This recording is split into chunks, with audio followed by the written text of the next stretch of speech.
Hi, my name is M.Zambelli. I've been a PACU nurse for 4 years now. What excites me most about my career as a nurse is that it allows me to learn new things every day. I have sought out every opportunity to further my skill set, and the PACU is the perfect environment to do so.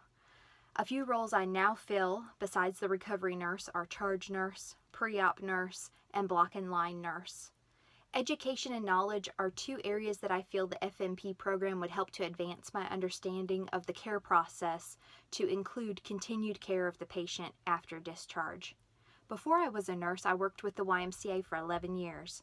The last 3 years with the YMCA, I was an aquatics director.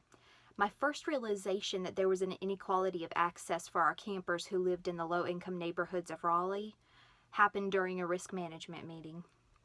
We had discussed the increased need for lifeguard coverage during the times that these campers swam in the pool.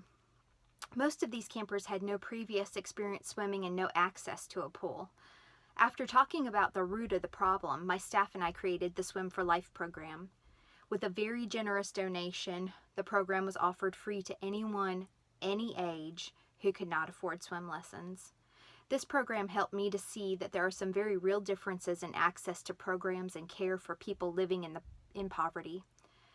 Some of my best days and nights were spent teaching people to swim through this program.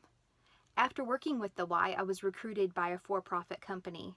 When I realized that our focus was just on the bottom line, it didn't give me much joy, and I planned my exit from the corporate world. I began taking nurse aid courses 3 times a week in the evenings while working my full-time job, and realized that what I had suspected all along, a career change in nursing would be the best thing for me. I was accepted in the Wake Tech nursing program 2 years later. During the second semester break, I had my first child, and my husband and I worked very hard to make sure that I would be able to continue in that nursing program as scheduled. It was not easy as a first-time mom who spent more time away at school or studying than actually being a mom, but it was fulfilling. I also worked as a nurse aide every weekend, 24 hours a week during that time, and realized that helping others, even with the simplest of tasks, was very fulfilling for me. As an FNP, I hope to make real change in the low-income neighborhoods, working with my community representatives and volunteering to help increase that access to health care, which I believe is a basic right that is not accessible to our most vulnerable. Thank you.